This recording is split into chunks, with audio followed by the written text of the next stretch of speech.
Good morning students. आज हम लोग विद्युत चुंबकीय विकिरण की कणीय प्रकृति की व्याख्या करेंगे। मैं पिछली वाली क्लास को थोड़ा रिवाइज कर दूं।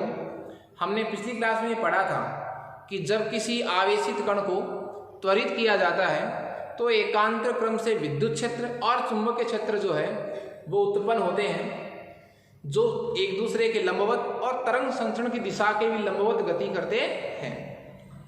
तो ये जो क्षेत्र हैं ये जिस रूप में संचरित होते हैं, जिस तरह से संचरित होते हैं, उन दोनों क्षेत्रों को हम क्या कहते हैं? विद्युत चुंबकीय विकिरण। विद्युत चुंबकीय विकिरण के कुछ गुणधर्म होते हैं। देखिए, विद्युत चुंबकीय जो विकिरण है उसको कणीय प्रकृति का भी माना गया और तरंग प्रकृति का भी माना गया।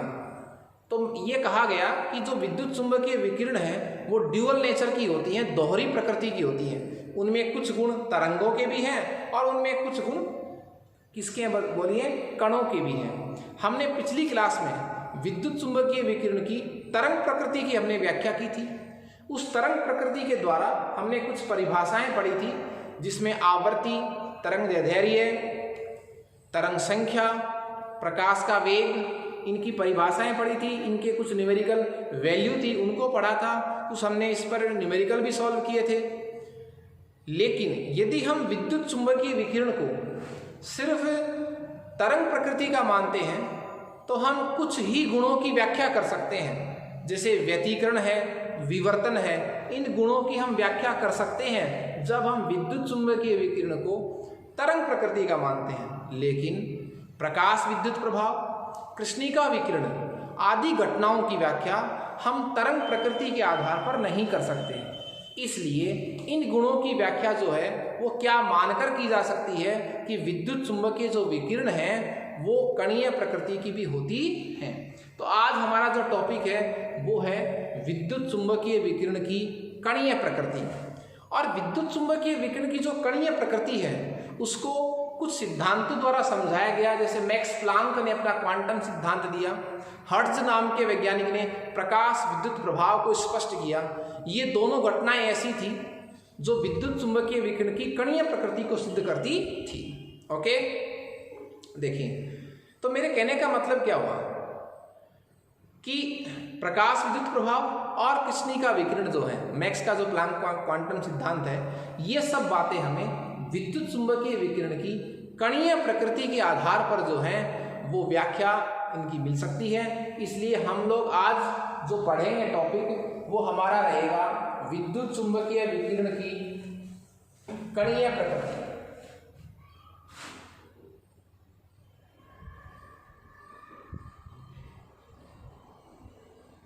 विद्युत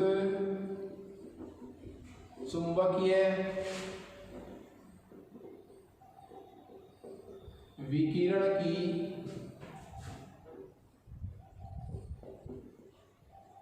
कणीय प्रकृति। विद्युत चुंबकीय विकिरण की कणीय प्रकृति। और इसमें हमारा सबसे पहला जो टॉपिक रहेगा वो रहेगा प्लांक का क्वांटम सिद्धांत। प्लांक का क्या रहेगा? क्वांटम सिद्धांत। देखिए, प्लांक का जो क्वांटम सिद्धांत है वो क्या कह रहा है कि परमाणु हो या अणु हो, परमाणु हो या अणु हो, ऊष्मा या ऊर्जा का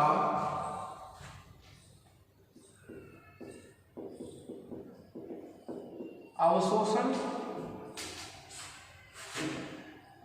ऊष्मा या ऊर्जा का अवशोषण या उत्सर्जन। परमाणु या अणु जब भी ऊष्मा या ऊर्जा का अवशोषण करते हैं या उत्सर्जन करते हैं, सर्जन,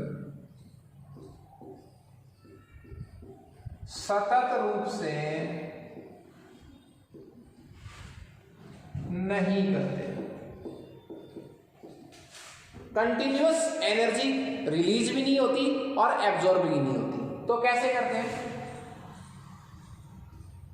इनके द्वारा उष्मा या ऊर्जा का जो अवशोषण है या जो उत्सर्जन है वो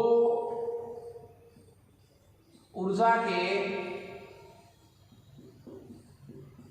छोटे छोटे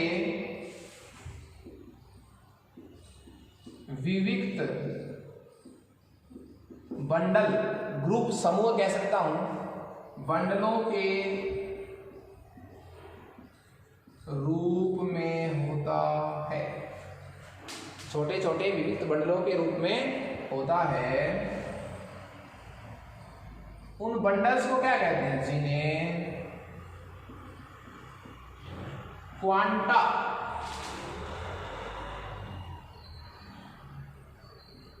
कहा जाता है। जिन्हें क्या कहा जाता है? क्वांटा कहा जाता है। देखिए इस बात को समझिए आप, क्वांटा किसको कहा गया? मैक्स प्लांक नाम का वैज्ञानिक था। प्लांक ने अपना क्वांटम सिद्धांत प्रतिपादित किया। उसने ये कहा कि परमाणु या अणु उष्मा या ऊर्जा का अवशोषण या उत्सर्जन कभी भी सतत रूप से नहीं करते, कंटिन्यूस नहीं करते। वो जब भी उष्मा या ऊर्जा लेते हैं या उष्मा या ऊर्जा देते हैं तो छोटे छोटे समूहों के रूप में वो अवशोषण या उत्सर्जन करते हैं। उन बंडल को, उन ग्रुप्स को क्या नाम दिया गया? क्वांटा। यदि सिंगल के लिए नाम बोलेंगे तो क्वांटम। और उसने कहा प्लांक के क्वांटम सिद्धांत के अनुसार एक क्वांटम की जो ऊर्जा है, एक क्वांटम की जो ऊर्जा है, ऊर्जा को मैं किससे डिनोट करूंगा? ई से। एक क्वांटम की जो ऊर्जा ई है वो आवर्ती न्यू के समानुपाती होती है। यहां से आपको ये लाइन याद रखनी है कि एक क्वांटम की जो ऊर्जा है वो आवर्ती न्यू के समानुपाती होती है। क्वांटम क्या है? वो बंडल है, वो ग्रुप है, वो समूह है जिसके द्वारा परमाणु या अणु उष्मा का अवशोषण या उत्सर्जन करता है। मैं इसको ऐसे लिख सकता हूं, ई समानुपाती न्यू, समानुपाती का साइन आप हटाएंगे तो ई बराबर एच न्यू। समीकरण नंबर 2, ई बराबर क्या आ जाएगा? H new. ई बराबर एच न्यू। ई बराबर जब एच न्यू है तो यहां एच एक क्या है? समानुपाती स्थिरांक। यहां x क्या है? एक समानुपाती स्थिरांक है जिसे क्या कहा गया है? प्लांक स्थिरांक। जिसे क्या कहा गया है? प्लांक स्थिरांक कहा गया है। h एक समानुपाती स्थिरांक है जिसे प्लांक स्थिरांक कहा गया है। तो E क्या है? E क्वांटम की ऊर्जा है। न्यू क्या है? आवृत्ति है। यहां से प्लांक कांस्टेंट जो आपके पास है इसकी वैल्यू भी दी गई है और इसकी जो वैल्यू है वो मैंने आपको पिछली बार भी बताई थी कि 6.626 गुणा 10 की घात -34 जूल सेकेंड। ये प्लांक स्थिरांक की वैल्यू है जो आपको न्यूमेरिकल्स में भी बहुत काम की आएगी। 6.626 गुणा 10 की घात -34 जूल सेकेंड। क्लियर है? ये प्लांक का क्वांटम सिद्धांत था। एग्जाम की दृष्टि से भी बहुत इंपॉर्टेंट है। कि परमाणु या अणु जो हैं वो जब भी ऊष्मा या ऊर्जा का अवशोषण या उत्सर्जन करते हैं तो कंटिन्यूस नहीं करते, ऊर्जा के छोटे छोटे बंडल्स के रूप में करते, जिनको क्वांटा कहा गया। एक का नाम बोलेंगे तो क्वांटम, प्लांक ने कहा एक क्वांटम की ऊर्जा उसकी आवर्ती के समानुपाती होती है, ई समानुपाती। न्यू समानुपाती का साइन हमने हटाया तो एक नियतांक रहे समानुपाती स्थिरांक जिसको हमने कहा है, और वो नाम क्या है, प्लांक स्थिरांक। प्लांक स्थिरांक जो है उसकी वैल्यू कितनी है, 6.626 इंटू 10⁻34 जूल सेकेंड। क्लियर है? ये जो वैल्यू है ये जो इसकी यूनिट है इसकी प्लांक स्थिरांक की, इसको आप वेरीफाई भी कर सकते हो। आपके पास फॉर्मूला क्या आएगा, इस समीकरण नंबर 2 से आप h का फॉर्मूला निकालिए तो h बराबर क्या हो जाएगा, E बटा न्यू, E बटा न्यू। कहीं कोई दिक्कत नहीं है, h बराबर E अपॉन न्यू। तो E क्या होती है, ऊर्जा, न्यू क्या है, आवर्ती, E अपॉन क्या है आपके पास, न्यू। तो E अपॉन न्यू, ठीक है। E का मात्रक क्या आ जाएगा हमारे पास, जूल। ऊर्जा का मात्रक क्या होता है, जूल। न्यू क्या है, आवर्ती, आवर्ती का मात्रक क्या होता है, सेकंड इनवर्स। इसको आप ऊपर ले जाएंगे तो मात्रक क्या हो जाएगा, जूल सेकंड। ये आ गया आपके पास, ठीक है। विद्युत चुंबकीय विकिरण की कणीय प्रकृति के बारे में जो दूसरा महत्वपूर्ण गुणधर्म हम पढ़ने जा रहे हैं वो है प्रकाश विद्युत प्रभाव, photo electric effect. Very very important question है इस चैप्टर का, प्रकाश विद्युत प्रभाव।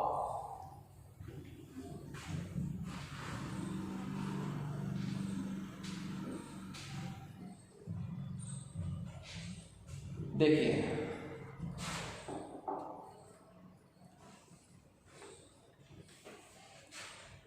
दूसरा जो गुणधर्म है कणीय प्रकृति के बारे में वो है प्रकाश विद्युत प्रभाव। प्रकाश विद्युत प्रभाव। देखिए प्रकाश विद्युत प्रभाव में क्या है, एक वैज्ञानिक था हर्ट्ज।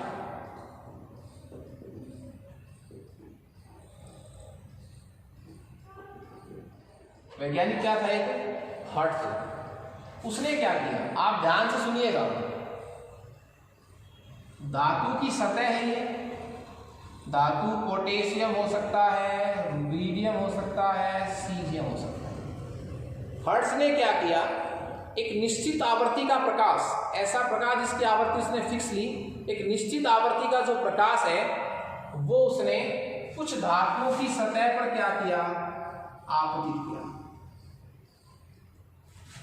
ये निश्चित आवृत्ति का क्या है, प्रकाश। उसने देखा कि प्रकाश जैसे ही धातु की सतह से टकराता है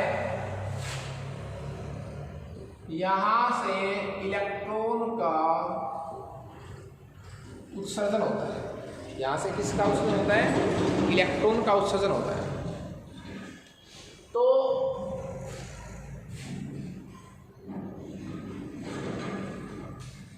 इस घटना को और इस इलेक्ट्रॉन से हम विद्युत धारा प्रवाहित कर सकते हैं, प्राप्त कर सकते हैं। तो इस प्रभाव का नाम क्या हो गया, प्रकाश विद्युत प्रभाव।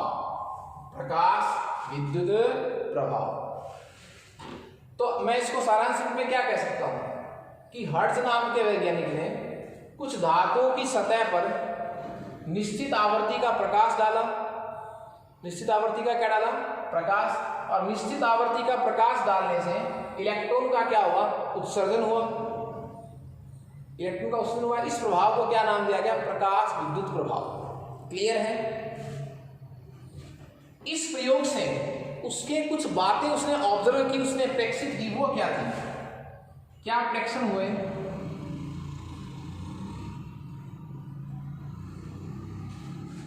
प्रेक्षण क्या हुए। पहली बात तो क्या थी कि प्रकाश के आपतित होने, प्रकाश के आपतित होने तथा इलेक्ट्रॉन के निष्कासित होने के मध्य कोई समयांतराल नहीं होता, कोई समयांतराल नहीं होता। तो प्रकाश के आपतित होने तथा इलेक्ट्रॉन के निष्कासित होने के मध्य कोई समयांतराल नहीं होता। ये बात उसने फ्रैक्शन की। दूसरी बात कहने का मतलब क्या है, निश्चित आवृत्ति का जो ही उसने प्रकाश डाला उसी समय यहां से क्या उत्सर्जित हो गया, इलेक्ट्रॉन। दूसरी बात क्या थी कि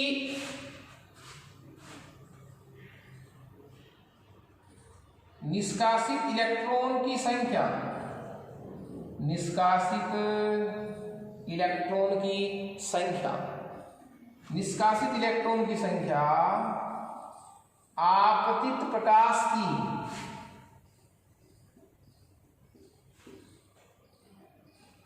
तीव्रता पर निर्भर करती। निष्कासित इलेक्ट्रॉन की संख्या जो है वो आपतित प्रकाश की तीव्रता पर निर्भर करती है। मतलब तीव्रता जितनी ज्यादा होगी इलेक्ट्रॉन उतने ही ज्यादा निकलेंगे। ये दो बातें स्पष्ट हुई। तीसरी बात उसने ये कहा कि यह ऐसा नहीं हो सकता कि आप इन पोटेशियम, रुबिडियम, सीजियम आदि धातुओं की सतह पर किसी भी आवृत्ति का प्रकाश डाल दो उसमें से इलेक्ट्रॉन निकल जाएंगे। ऐसा नहीं होता है। हर धातु पर एक निश्चित आवृत्ति का प्रकाश डालने से ही इलेक्ट्रॉन उत्सर्जित होते हैं। इलेक्ट्रॉन उत्सर्जित होने का मतलब ही क्या है, प्रकाश विद्युत प्रभाव। कोई आपसे पूछे प्रकाश प्रभाव क्या होता है, निश्चित आवृत्ति का प्रकाश आपतित करने पर इलेक्ट्रॉन का निष्कासन क्या कहलाता है, प्रकाश विद्युत प्रभाव। तो मैं ये कह रहा था कि प्रत्येक धातु पर एक ही आवृत्ति का प्रकाश डालने से इलेक्ट्रॉन नहीं निकलता, मतलब प्रकाश विद्युत प्रभाव प्रदर्शित नहीं होता। तो हर धातु के लिए एक निश्चित आवृत्ति होती है जिस पर ही वो इलेक्ट्रॉन का निष्कासन करती है। उस आवृत्ति को देहली आवृत्ति कहते हैं उस धातु की। तो मेरे कहने का मतलब क्या हुआ कि देहली आवृत्ति, देहली आवृत्ति को ν0 से हम रिप्रेजेंट करेंगे। देहली आवृत्ति किसको कहते हैं, वह न्यूनतम आवृत्ति जितना प्रकाश डालने पर इलेक्ट्रॉन निकलता है वो उसकी क्या कहलाएगी, देहली आवृत्ति। तो देहली आवृत्ति का मान प्रत्येक धातु के लिए क्या होता है, निश्चित होता है। प्रत्येक धातु के लिए देहली आवृत्ति का मान क्या होता है, निश्चित होता है। ये तीन बातें उसने प्रेक्षित की, उसने ऑब्जर्व की। कहां से, इस अपने प्रयोग से। प्रयोग क्या था, मैं वापस से इसको रिवाइज कर रहा हूं। पोटेशियम, रुबिडियम, सीजियम आदि धातुओं की सतह पर उसने निश्चित आवृत्ति का प्रकाश डाला। प्रकाश के डालते ही इलेक्ट्रॉन का निष्कासन हुआ जिससे धारा की प्राप्ति हुई। इस प्रभाव को दिया गया प्रकाश विद्युत प्रभाव। उसने क्या प्रेक्षण किया, उसने देखा कि प्रकाश के आपतित होने और इलेक्ट्रॉन के निकलने के बीच कोई टाइम गैप नहीं होता, समय का कोई अंतराल नहीं होता। निष्कासित इलेक्ट्रॉन की संख्या प्रकाश की तीव्रता पर निर्भर करती है। कितने इलेक्ट्रॉन निकलेंगे ये तीव्रता पर डिपेंड करता है। क्लियर है। और प्रत्येक धातु पर एक निश्चित आवृत्ति का प्रकाश डालने से इलेक्ट्रॉन का निष्कासन होता है और वो आवृत्ति उस धातु की क्या कहलाती है, देहली आवृत्ति कहलाती है। ओके, तो प्रत्येक धातु की देहली आवृत्ति का मान भी क्या होता है, भिन्न भिन्न होता है। मतलब उनके लिए, प्रत्येक धातु के लिए देहली आवृत्ति का मान क्या होता है, निश्चित होता है। तीन बातें उसने नोट की। तो ये प्रकाश प्रभाव का प्रयोग था, ये बातें उसने प्रेक्षित की। एक बात और, जो आपने प्रकाश डाला है, आपतित प्रकाश, जो क्या था, आपतित प्रकाश, उसकी आवृत्ति को न्यू से रिप्रेजेंट करते हैं। आपतित प्रकाश की आवृत्ति को न्यू से रिप्रेजेंट करते हैं। जितनी आवृत्ति चाहिए कम से कम ताकि इलेक्ट्रॉन निकल सके वो क्या कहलाती है, ν0, जिसको मैं देहली आवृत्ति कहता हूं। अब देखिए, मान लीजिए आपके पास एक धातु फिक्स है पोटेशियम। आपने निश्चित आवृत्ति का प्रकाश डाला, प्रकाश डालते इलेक्ट्रॉन निकल गया।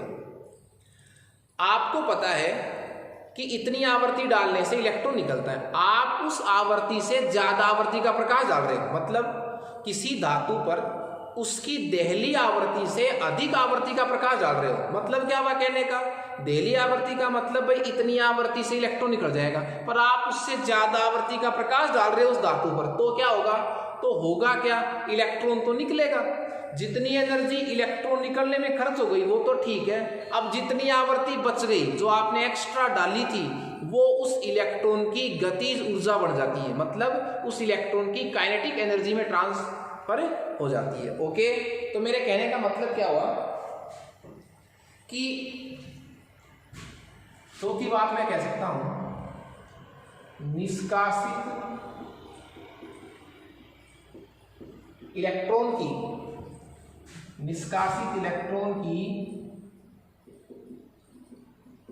गतिज ऊर्जा, निष्कासित इलेक्ट्रॉन की गतिज ऊर्जा जो है आपतित प्रकाश की, बोलो किस पर डिपेंड करती है, आवर्ती पर निर्भर करती है। तीन बातें बहुत जरूरी है, निष्कासित इलेक्ट्रॉन की संख्या तो प्रकाश की तीव्रता पर निर्भर करती है, और निष्कासित इलेक्ट्रॉन की गतिज ऊर्जा आपतित प्रकाश की आवर्ती पर निर्भर करती है। जो इलेक्ट्रॉन निकल रहा है उसकी एनर्जी कितनी, किस बात पर निर्भर करेगी कि आपने कितनी आवृत्ति का प्रकाश डाला है। मान लीजिए आपने इतनी ही आवृत्ति का प्रकाश डाला है जितनी अगले को चाहिए, तो सिर्फ इलेक्ट्रॉन ही निकलेगा, उसकी एनर्जी नहीं बढ़ेगी। क्लियर है? अब कुछ बातें अपन समझ रहे हैं। जो प्रकाश आप आपतित करते हैं उसकी आवृत्ति को किससे डिनोट करते हैं, न्यू से। ये तो वो है जो आपने आवृत्ति डाली है। आपको पता है कितनी आवृत्ति होती है एक धातु के लिए ताकि वो इलेक्ट्रॉन निकाल सके, वो उसकी देहली आवृत्ति होती है, उसको ν0 से डिनोट करते हैं। क्लियर है? आवृत्ति को मैं एनर्जी में चेंज कर सकता हूं, किस फॉर्मूले से, देखिए E बराबर hν। समझ रहे हैं आप? आपके पास किसकी वैल्यू है, न्यू की आवृत्ति आपके पास पड़ी है, उस आवृत्ति की वैल्यू को आप किससे मल्टीप्लाई कर दीजिए, h से, प्लांक कांस्टेंट से आप क्या कर दीजिए, इसको गुणा कर दीजिए, तो आपके पास किसकी वैल्यू आ जाएगी, E की वैल्यू आ जाएगी। उल्टा भी हो सकता है, आपको एनर्जी की वैल्यू दी जा सकती है, आप उसको आवृत्ति की वैल्यू बना सकते हैं। कैसे? मान लीजिए मैं आपको किसकी वैल्यू देता, E की, और पूछता आवृत्ति बढ़ाओ, तो इसी h का इसमें क्या लगा दो, भाग लगा दो, आपके पास किसकी वैल्यू आ जाएगी, न्यू की। तो आवर्ती को आप एनर्जी में, एनर्जी को आवर्ती में आप चेंज कर सकते हैं। कौन से फॉर्मूले से, E = hν से। ओके, अब देखिए इलेक्ट्रॉन की गतिज ऊर्जा का सूत्र क्या आएगा, 1/2 mv²। ये काइनेटिक एनर्जी है उस इलेक्ट्रॉन की जो धातु से निष्कासित हो रहा है। कुछ बातें जो मैं आपको बता रहा था, एक परिभाषा पर इसमें पढ़ते हैं, कार्यफलन, जिसको W0 से रिप्रेजेंट करते हैं। कार्यफलन किसका होता है, धातु का। किसका फलन होता है, ये धातु का होता है कार्यफलन। किसी धातु के लिए वह न्यूनतम ऊर्जा, जिसको मैं देहली ऊर्जा भी कह सकता हूं, किसी धातु के लिए वह न्यूनतम ऊर्जा जिस पर वो प्रकाश विद्युत प्रभाव प्रदर्शित करती है, वो उसकी देहली ऊर्जा कहलाती है, जिसको मैं क्या भी कह सकता हूं, कार्यफलन। और इसका सूत्र क्या हो जाएगा, W0 बराबर, मतलब ये एनर्जी एक प्रकार की, hν0।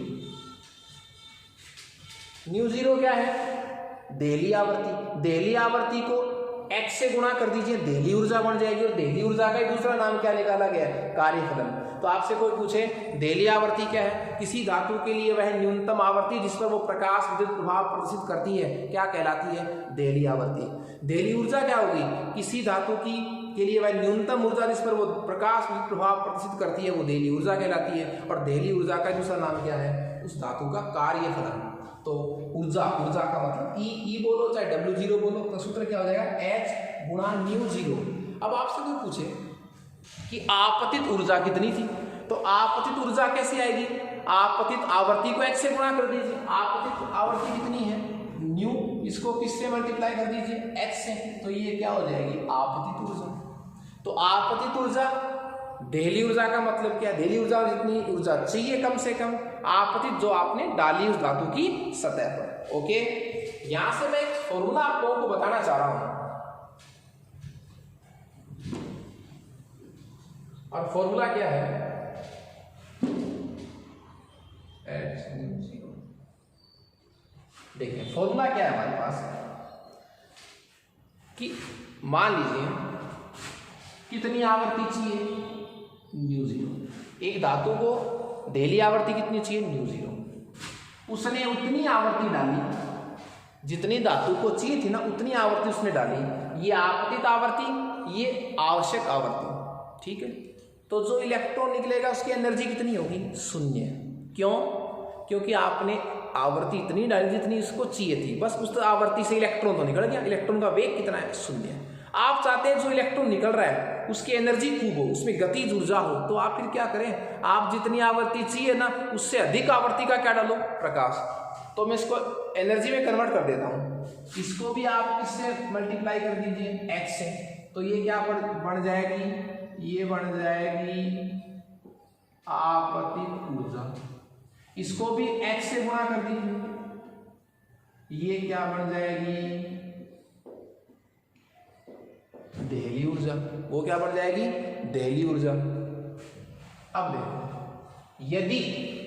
यदि क्या है, यदि आपतित आवर्ती का मान अधिक है किससे, दहली आवर्ती से, यदि आपतित आवर्ती का मान दहली आवर्ती से ज्यादा है तो साहब उस इलेक्ट्रॉन को क्या मिलेगी, गतिज ऊर्जा। जितनी ज्यादा है वो किस में ट्रांसफर हो जाएगी, गतिज ऊर्जा में। 1/2 mv²। ये फॉर्मूला आपके पास न्यूमेरिकल के लिए भी और इस प्रकाश विद्युत प्रभाव के लिए भी। सपोज कीजिए कोई आपसे ये कहे कि हमने किसी धातु की सतह पर प्रकाश आपतित किया था तो 0 वेग वाले इलेक्ट्रॉन निकले, मतलब जिनका वेग कितना है, 0। जब वेग 0 है तो गतिज ऊर्जा भी क्या हो जाएगी, 0। और जब निकलने वाले इलेक्ट्रॉन की गतिज ऊर्जा 0 है, उसका वेग 0 है, इसका मतलब क्या हुआ, जितनी एनर्जी उसको निकलने के लिए चाहिए थी आपने उतनी उस धातु की सतह पर डाली है। तो hν बराबर hν0 हो जाएगा। तो ये सूत्र हो गया आपके पास। अगला ये कह सकता है हमने निश्चित आवर्ती का प्रकाश डाला था, इतनी ऊर्जा के क्या निकले, इलेक्ट्रॉन। तो ये आपतित ऊर्जा आपको सवाल में दी हुई आएगी, निकलने वाले इलेक्ट्रॉन की काइनेटिक एनर्जी सवाल में दी हुई आएगी, आपसे पूछ सकते हैं उसकी दहली आवर्ती कितनी है। तो ये जो फॉर्मूला है आपके पास, hν बराबर hν0 प्लस 1/2 mv²। मैं इसको क्या भी कह सकता हूं, धातु का कार्यफल, आपतित ऊर्जा, दहली ऊर्जा, इलेक्ट्रॉन की गतिज ऊर्जा। क्लियर है? आवर्ती को ऊर्जा में, ऊर्जा को आवर्ती में आप दोनों तरीके से कन्वर्ट कर सकते हैं, प्लांक कांस्टेंट से मल्टीप्लाई और डिवाइड करके। ओके, देखिए तो इन सब बातों के बाद ये कहा गया कि विद्युत चुंबकीय जो विकिरण है उनकी दोहरी प्रकृति होती है। विद्युत चुंबकीय विकिरण मतलब प्रकाश। तो प्रकाश के कुछ गुणों की व्याख्या जो है हम तरंग प्रकृति मानकर कर सकते हैं, जैसे व्यतिकरण और विवर्तन। प्रकाश के कुछ ऐसे गुण हैं जैसे प्रकाश विद्युत प्रभाव है, कृष्णिका विकिरण है। उन गुणों की व्याख्या तभी की जा सकती है जब हम प्रकाश को मतलब विद्युत चुंबकीय विकिरण को कणीय प्रकृति का माने। इसलिए फिर विद्युत चुंबकीय विकिरण को या इसको प्रकाश को दोहरी प्रकृति का मान लिया गया कि जो लाइट है उसकी नेचर कैसी होती है, ड्यूअल नेचर होती है। ओके, इसके बाद जब दोहरी प्रकृति का इसको माना गया तो फिर ये कहा गया कि जिस तरह प्रकाश क्या है दोहरी प्रकृति का, उसी तरह जो सूक्ष्म कण है, जो क्या है सूक्ष्म कण है जैसे इलेक्ट्रॉन है, ये भी दोहरा व्यवहार प्रदर्शित करते हैं। इनमें तरंग के गुण भी हैं और कण के गुण भी हैं। अब आप ये कह सकते हैं कि हम किस में आते हैं, हम तरंग में आते हैं या हम कण में आते हैं। देखिए हम में भी तरंग के गुण हैं, लेकिन हमारा जो द्रव्यमान है, हमारा जो क्या है द्रव्यमान, वो बहुत अधिक है, इसलिए लैम्डा की वैल्यू हमारे लिए कम हो जाती है। तरंग दैर्ध्य की हमारी जो वैल्यू है वो बहुत कम है, इसलिए हम तरंग की हमें गुण जो है दृष्टिगत नहीं होते। ओके, आगे वाली क्लास में हम परमाणु वाले स्पेक्ट्रम के बारे में अध्ययन करेंगे। Okay, thank you students.